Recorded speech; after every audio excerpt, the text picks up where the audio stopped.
I chose to review the article, Five Principles of Effective Professional Development. The article is by the Center for Public Education. The first principle of this article was that the duration of a professional development must be significant and ongoing to allow time for teachers to learn a new strategy and grapple with the implementation problem. It says that professional development that lasts longer, has a greater impact on teaching and student learning. Some studies say that at least 50 hours is needed for a new practice, and 9 different studies of teacher professional development all found that programs that lasted longer were positively associated with teacher change and improvement to student learning. I thought that was a key part of the article where it said that all of those programs that lasted longer were positively associated with teacher change and improvement to student learning. And these new skills are time consuming for teachers, so that if the skills are time consuming, then it should take us longer to learn them. I agree with Principle 1 100%. The best professional development opportunity I have had as a teacher has been the blended learning trainings offered by our local ESU 10 in Kearney. We've had 3 full training days in the summer, and we'll have 2 more during the school year. This article also stated that extended professional development sessions often include time to practice the application of the skill in one's own class.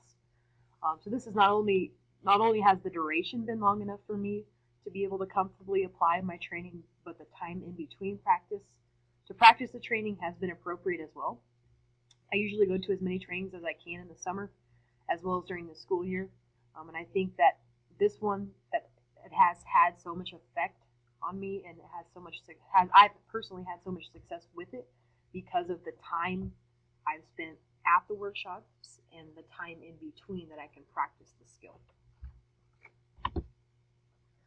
Principle 2 of this article stated there must be support for teachers during the implementation stage that addresses the specific challenges of changing classroom practice. So just increasing time for professional development doesn't work. There has to be support to get them through the frustrating times. Studies show that teachers who are supported during the time of implementation change their practices. In one of those specific studies by Truesdell, it studied the differences between teachers that just went to workshops and others that both attended and were coached during the implementation afterwards. Coach teachers were able to transfer newly learned practices, but others who attended the workshops lost interest. Coach teachers were far more likely to use the practices in classrooms than others as well. Again, I will use my experience this summer I had with blended learning workshops to form an opinion on this subject. Not only have we had the opportunity to spend a lot of time training for this implementation, but we have had a lot of support in the ESU. I will expand on the article's definition of support by saying I think the support needs to come in a variety of ways. So our local ESU does a great job of, contacting us throughout our implementation, asking us how it's going, but we really don't know those people well. So I think that because not only have I had support from the ESU 10 employees, but our technology coordinator in my building, and there's 2 other fellow teachers that have gone through the training with me. This has made a tremendous impact on the success of my implementation, especially with the support of those in my school. I don't really think you need the support for an implementation such as this, but you have to have it. It's not going to work if you can't talk about it with people that have a like mind, or people that are going through the same things that you're going through. With my fellow teachers and technology coordinator, I'm able to share and expand ideas daily, as well as get advice as to what could work and what might not work, especially with our tech coordinator, who gives me app ideas, who can help me out with Wi-Fi issues, iPad issues, any sort of thing that I have technology related. And I've said it before, but I attend several professional development training days both throughout the school year and throughout the summer, and never have I had the success that I've had with this implementation. And I know it is largely due to the fact that I have constant support in my building to make it happen. So it's the combination of Principle 1, where I've had the long duration of workshops and the time in between to practice, and the support have been key for me. Principle 3 is the teacher's initial exposure to a concept should not be passive, but rather should engage teachers through varied approaches so that they can practice actively in making sense of the new practice. So this is saying this part of the article said teachers must have the same thorough understanding as students to apply concepts. Attention must be paid to how new practices are introduced. Traditional workshops do a very poor job of conveying their topics. These traditional workshops are where you go, you sit, you listen, and you take notes. This is obviously not working for a lot of people. Professional development sessions are more successful when they allow teachers to learn in varied, active ways. So examples of that were readings, role-playing techniques, open-ended discussions, live modeling, and visits to classrooms.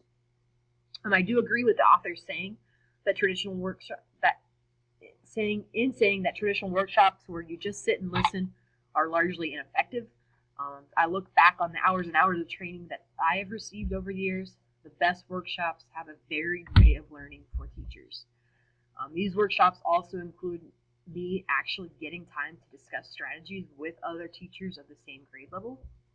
And it also includes me getting to see the skill practiced in real life classrooms, whether it's on a video or in a live situation. For example, at a workshop this summer, Catlin Tucker, she's a well-known blended learning teacher. She showed actual videos of blended learning at work in her classroom. She was also able to give us the raw information about how she applied some of the technology skills we were learning at that current workshop and showed us her students working with these same tools. If she would have just told us and we had to sit and listen and take notes, there's no way it would have had the same effect on me as showing me what that classroom looked like. On the other hand, it can be just as bad, in my opinion, if it's too extreme when it comes to the active part of workshops.